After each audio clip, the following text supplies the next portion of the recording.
Thank you Jesus. सभी मेरे भाई बहनों को जय मसीह की।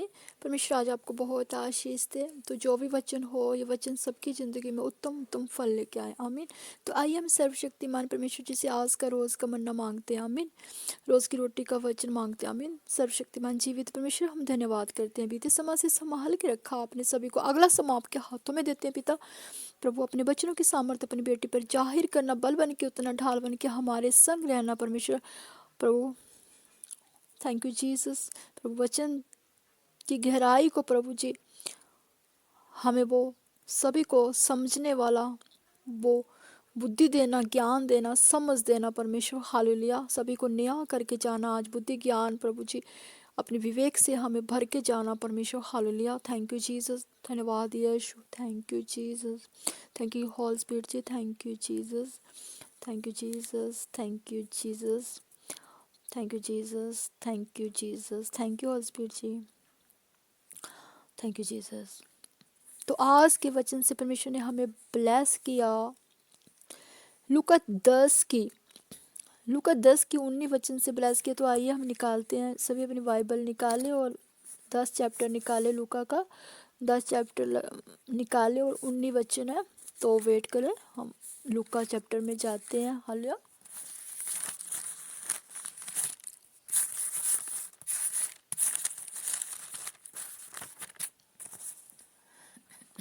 लूका 10 की 19 वचन है, देखो मैंने तुम्हें सांपों और बिच्छुओं को रौंदने का और शत्रु की सारी सामर्थ पर अधिकार दिया, तुम्हें किसी बात से हानि ना होगी। हालेलुया। वचन, पवित्र बाइबल का वचन हमें क्या सिखाता है? परमेश्वर हमसे वचन के माध्यम से क्या बातचीत करना चाहता है कि देखो मैंने तुम्हें सांपों और बिच्छुओं को रौंदने का अधिकार दिया, शत्रु की सारी सामर्थ पर अधिकार दिया। देखिए, वचन की गहराई को समझना है। जब वचन को पढ़ते हैं ना, तो वचन की गहराई को समझना है कि वचन के माध्यम से हमसे परमेश्वर क्या बात करना चाहता है। देखिए, वचन तो हम पढ़ते हैं, है ना, वचन की गहराई को समझ लेते हैं, उसको कई लोग हृदय में भी रख लेते हैं। हालेलुया। लेकिन जब वचन को हम ग्रहण करते हैं तो वो वचन हमारी जिंदगी में स्थिरता से, जैसे होता है ना कि खेत में बीज को डालते हैं, है ना, और बीज को जब किसान अच्छे से उसकी बीज को संभालेगा, उसकी रखवाली करेगा, कीड़ों से, कीटनाशक से, जानवरों से, उसको समय समय पर खाद डालेगा, उसको पानी की सिंचाई करेगा, तो वो एक बीज क्या होता है, वो पनपने लगता है, छोटा सा आकार लेता है। वो बीज पन पन के वो एक आकार लेके छोटी सी टहनी उगती है। हालेलुया। धीरे धीरे धीरे धीरे धीरे धीरे धीरे वो अपना एक स्वरूप लेता है। वो छोटा सी टहनी टहनी बनते बनते बनते एक बड़ा पेड़ का आकार बनता है। हालेलुया। उसी तरह अगर वचन को गहराई से समझ कर, उसको हृदय में रख कर, और वो वचन अपने मन में रख के, फिर हमें क्या करना है कि अपने मुख शब्द वाणी को कंट्रोल करना है। अपने अंदर की बुराई बुराई अपने अंदर की जो अपने मन में बुराई को भी नहीं लेके आना है। क्योंकि जब हम बुराई में जाएंगे, हम शब्दों वाणियों से गिरेंगे, देखने से, उठने से, बैठने से क्लेश में जाएंगे, चिंताओं में जाएंगे। जब आप किसी कला क्लेश में जाएंगे, लड़ाई झगड़े में जाएंगे और तरह तरह की चिंताओं में डूब जाएंगे, अब क्या होगा, हमारा क्या होगा, हम क्या करेंगे, क्योंकि आप संसारिक उसमें चले जाएंगे। अब आत्मा में नहीं रहेंगे, आत्मा के आत्मिक तौर पर आप बलवान नहीं रहेंगे, बलवंत नहीं रहेंगे। आप शारीरिक तौर पर अपने शरीर को आप शारीरिक में एक शरीर की आप दुर्बलता में चले जाएंगे, शरीर की कमजोरियों में चले जाएंगे, शरीर की एक मानसिक तनाव में चले जाएंगे। हालेलुया। नैतिकता में चले जाएंगे। आप आत्मा में नहीं बढ़ेंगे जब, तो फिर वो वचन आपकी जिंदगियों में स्थिर एक ठहराव नहीं ला सकता है। जब आप चाहोगे कि आप वचन वो आपकी ज़िंदगी में ठहराव लाए और आपकी ज़िंदगी में वो जीवित हो जाए। देखिए, जब किसान खेत में बीज को उगाता है ना, वो बीज कब पनपता है, कब उसको मतलब कब वो पनप जाता है और वो जीवित होके एक नया एक टहनी का आकार लेके धीरे धीरे पेड़ बनता है। वो तभी बनता है जब किसान उसकी रखवाली अच्छे से करेगा। उसी तरह आप वचन की रखवाली अच्छे से करेंगे, वचन को स्थिरता से, मजबूती से बनाए रखेंगे, ऐसा कोई भी काम नहीं करेंगे कि वो वचन आपके हृदय हृदय से चला जाए, क्योंकि परमेश्वर ने ये हमें वचन के माध्यम से हमें आज्ञा दी है कि जब तू संसार की चिंताओं में पड़ेगा, कलह क्लेश में पड़ेगा, लोभित होगा, संसार की मोह माया में लोभित होगा, तू शारीरिक काम करेगा, तो शरीर की दुर्बलताओं में जाएगा, तो शरीर की नैतिकता में जाएगा, तो मानसिक तनाव में जाएगा, तो इस वचन को, अपनी वचन को गहराई से ना ही समझ पाएगा, ना ही स्थिरता से अपने हृदय में बसा पाएगा, ना ही वो वचन बस पाएंगे, ना स्थिर रह पाएंगे, ना ही वो जीवित रह पाएंगे। Hallelujah, hallelujah. तो हमें हर एक वचन को गहराई से समझना है, समझ के उसको स्थापित करना है, अपने शरीर में बसाना है, बसा के फिर हमें वो काम नहीं करना जो परमेश्वर ने जिस काम के लिए हमें आज्ञा नहीं दी है, परमेश्वर ने जिस काम के लिए हमें मना किया है, तो हमें परमेश्वर का भय भी होना चाहिए, क्योंकि जब तक परमेश्वर का भय नहीं ना होगा हमारे दिलों में, तब तक हम कोई भी काम नहीं ढंग से। देखिए जो परमेश्वर का भय क्या सिखाता है, देखिए भय वो चीज़ होती है, जब एक बच्चा स्कूल में जाता है तो उसको भय होता है कि मैं टाइम टाइम पर स्कूल जाऊंगा, टीचर ने काम दिया है, मम्मी बोलती थोड़ा सा खेल ले, अभी स्कूल से आया, बच्चा बोलता मम्मा पहले काम कर लेता हूँ, उन्हें तो नींद आ जाएगी रात को, वो भय खाता है टीचर का कि नहीं कल फिनिशमेंट दी जाएगी, वो खड़ा कर देगी टीचर हमारी। हालेलुया। इसी तरह जब तक आपको परमेश्वर का भय नहीं होगा, उसके वचनों की स्थिरता में, आप उसकी वचनों को गहराई की स्थिरता में, उसकी आज्ञा की निपुणता में नहीं जाएंगे, वचनों की व्यवस्था पर नहीं खड़ा उतरेंगे, तो वो वचन आपकी जिंदगियों में नहीं काम करेगा, वो स्थिरता नहीं लाएगा, जटिलता नहीं लाएगा, वो नहीं पनपेगा। Hallelujah, hallelujah. उसी तरह देखिए जब जब परमेश्वर में हम स्थिरता से बने रहेंगे, वफादारी सच्चाई से चले रहेंगे, उसके साथ अपने टाइम को भी हम स्पेंड करेंगे। देखिए हर इंसान, मैं मानती हूँ कि रोज़मर्रा की ज़िंदगी में आप लोगों के पास बहुत मतलब बिजी पर्सनल होते हैं, कईयों को अपने बच्चों को संभालना होता है, पतियों को संभालना होता है, अपने कारोबार को, बिजनेस को संभालना होता है, मानती हूँ, लेकिन एक टाइम टेबल होता है हर चीज़ का। जैसा आपका जैसे जैसे एक ना, देखो ईश्वर ने टाइम टेबल बनाया है हर इंसान के सोने का, उठने का, अपने कार्य कार्य मतलब अपने कामों पे जाने का। हालेलुया। बच्चों को स्कूल का एक टाइमिंग होता है, आने का, खाने का, पीने का। उसी तरह देखिए जब आप मतलब एक संसारिक टाइम टेबल तो आप बना रहे हो, खाने का, पीने का, उठने का, बैठने का, लेकिन आपने अपनी आत्मिक पोजीशन का भी टाइम बनाना है, अपनी आत्मिक पोजीशन को, एक आत्मिक पोजीशन की पावर को भी अपने मजबूती से बढ़ाना है। हालेलुया। कि आपने मन में अगर ठानना है कि हमने आत्मिक पोजीशन में बढ़ना है, हमें आत्मिक पोजीशन में गहरा, ज़्यादा से ज़्यादा हम आत्मिक हों, हमारे अंदर परमेश्वर के आत्मिक फलों से, जब आप सोचोगे कि हमारे अंदर अधिक से अधिक आत्मिक फल आए, हालेलुया, सॉरी, जब आपके अंदर आत्मिक फल आएंगे ना, सबसे पहले तो आत्मिक फल ऐसे नहीं आ जाएंगे। हालेलुया। आत्मिक फलों को लाने के लिए भी आपको परमेश्वर के वचनों की गहराई को, उसकी आज्ञा व्यवस्था पर चलना होगा। जब आप परमेश्वर के सत्य सच्चाई पवित्रताई की राह पर चलोगे, परमेश्वर के वचनों की रिकॉर्डिंग, उसकी व्यवस्था को पूरा करोगे, तो आपके अंदर एक आप आत्मिक पोजीशन में बलवान होते जाओगे। जब आप परमेश्वर का भय खाओगे, जब इंसान परमेश्वर का भय खाएगा, तो वो टाइम टाइम पे प्रार्थना करेगा, बाइबल पढ़ेगा, वचन पढ़ेगा, और अपने समय के अनुसार परमेश्वर का भय खा के परमेश्वर के साथ वफादारी से चलेगा। जो इंसान परमेश्वर का भय खाएगा ना, सुनो मेरी बात, जो इंसान परमेश्वर का भय खाएगा वो ही परमेश्वर के साथ वफादारी से, ईमानदारी से बना रहेगा। भय खाएगा। कौन इंसान वफादारी ईमानदारी के साथ बना रहता है? देखिए जैसे बच्चा होता है, उस लड़का होता है, तो उसको भय होता है कि नहीं पापा ने ये टाइम दिया, 6 बजे घर जाना है भाई। दोस्तों को बोलता है नहीं नहीं तुम लोग घूमो भाई, मेरे पापा ने मुझे बुलाया है। उसको पापा का भय है, वो ईमानदार है। सबसे पहले तो वो ईमानदार भी है, क्योंकि उसने बोला पापा ने 6 बजे घर बुलाया तो मैंने घर जाना है, क्योंकि उसके अंदर भय भी है और ईमानदारी भी है। और एक लड़का है जिसको ना भय है अपने माँ बाप का, ना उसके अंदर ईमानदारी, वो बोलता मैं नहीं डरता अपने माँ बाप से, कोई बात नहीं, 6 बजे नहीं तो 8 बजे चला जाऊंगा, क्या कर लेगा मेरा कोई। तो उस बच्चे के अंदर ना ही माँ बाप का भय होता है, ना अपने गुरु का भय होता है, ना ही वो अपने भाई बहनों का। जब माँ बाप का भय नहीं मानेगा तो गुरुओं का क्या मानेगा, और भाई बहन तो फिर दूर की बात है। हालेलुया। गहराई को समझना है अपने इस चीज को। फिर जब इंसान को परमेश्वर का भय होगा तो वो टाइम टाइम पर हर एक काम करेगा, प्रार्थना भी करेगा, अपनी भी करेगा, दूसरों की भी उठाएगा। उसको भय होगा पर आज फिर उसने एक टाइम टेबल बनाया होगा भय के कारण, कि भाई नहीं, उसने कॉपी पे टाइम टेबल बनाया होगा, मैं इतने बजे उठूंगा, इतने बजे अपने अपने काम को जाऊंगा, इतने बजे आऊंगा, खाना खाऊंगा, प्रार्थना करूंगा, प्रार्थना किए बगैर सोऊंगा नहीं, दूसरों की प्रार्थना चखूंगा, परिवारों की चखूंगा, अपनी प्रार्थना चखूंगा।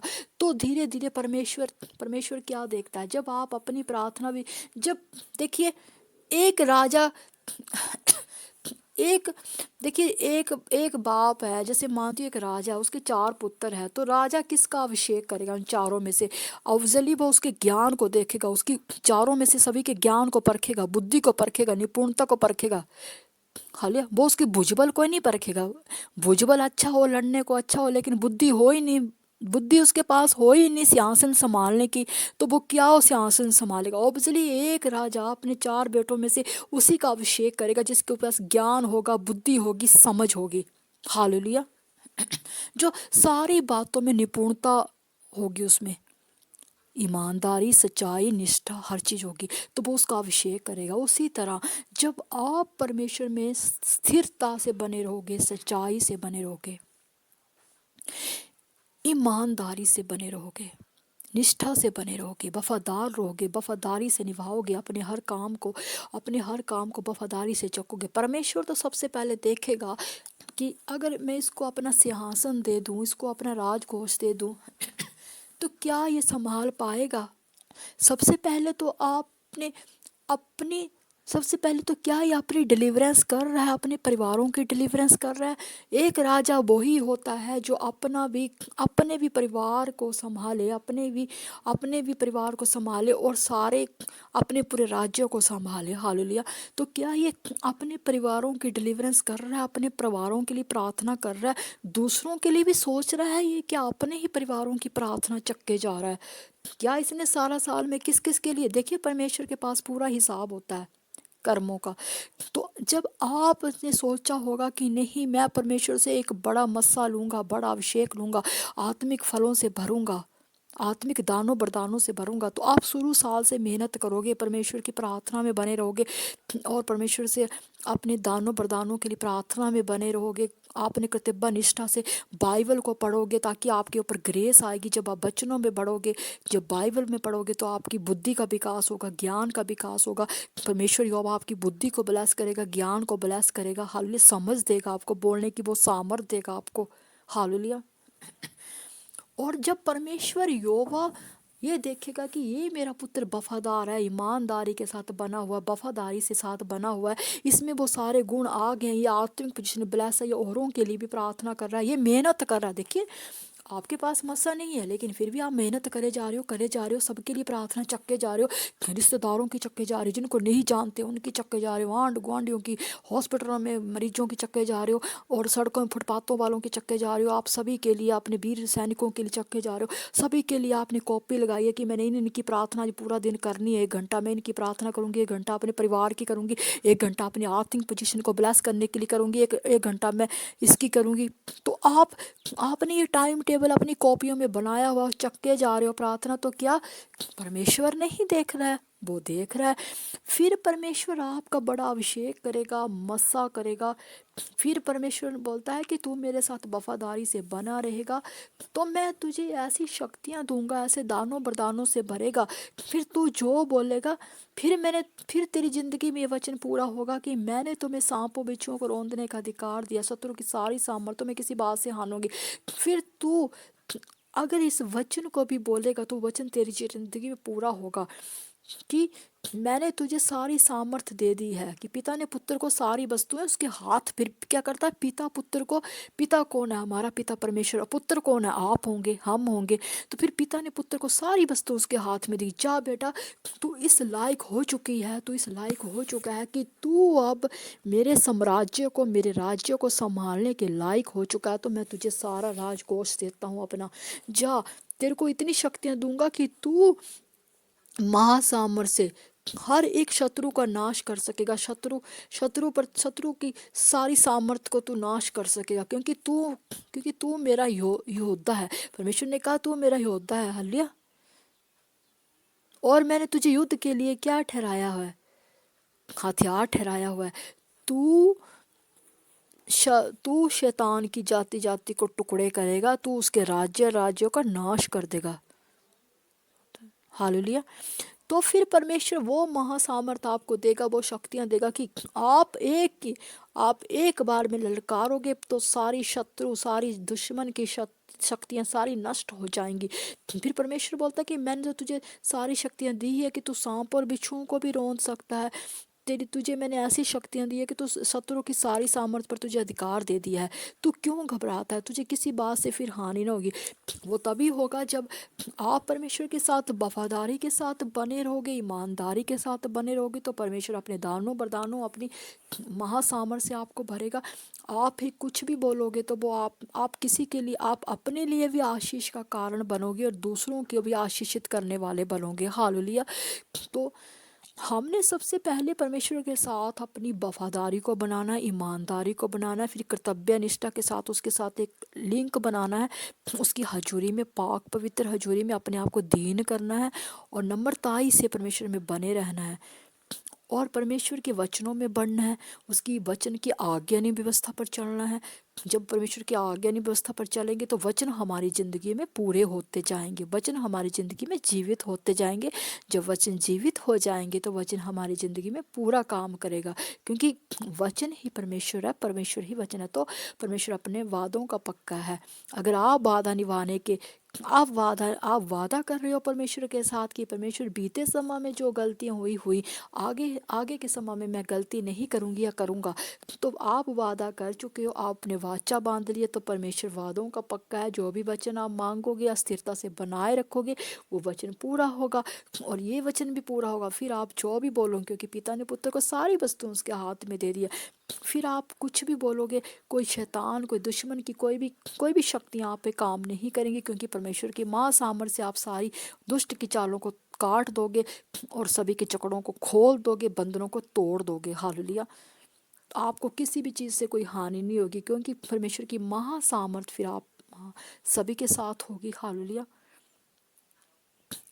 फिर आपके आगे कोई भी कोई भी नेगेटिव चीज़ें आपके आगे नहीं ठहर सकेंगी, कोई दुष्ट प्रभाव शक्तियाँ आपके आगे नहीं ठहर सकेंगी, क्योंकि फिर परमेश्वर की महासामर्थ्य आपके साथ होगी, जो आपकी ज़िंदगी में बड़े बड़े काम करेगी, आपकी ज़िंदगी को बहुत प्रबल करेगी, आपकी ज़िंदगी को बहुत ब्लेस करेगी, आपके कामों को ब्लेस करेगी महासामर्थ्य। और आपके ज़रिए बहुत ब्लेस होंगे, फिर आपके ज़रिए और जन, आपके परिवार ब्लेस होंगे, आपका देश ब्लेस होगा, घर ब्लेस होंगे, क्योंकि परमेश्वर का वचन तब पूरा होगा ये ज़िंदगी में। हालेलुया।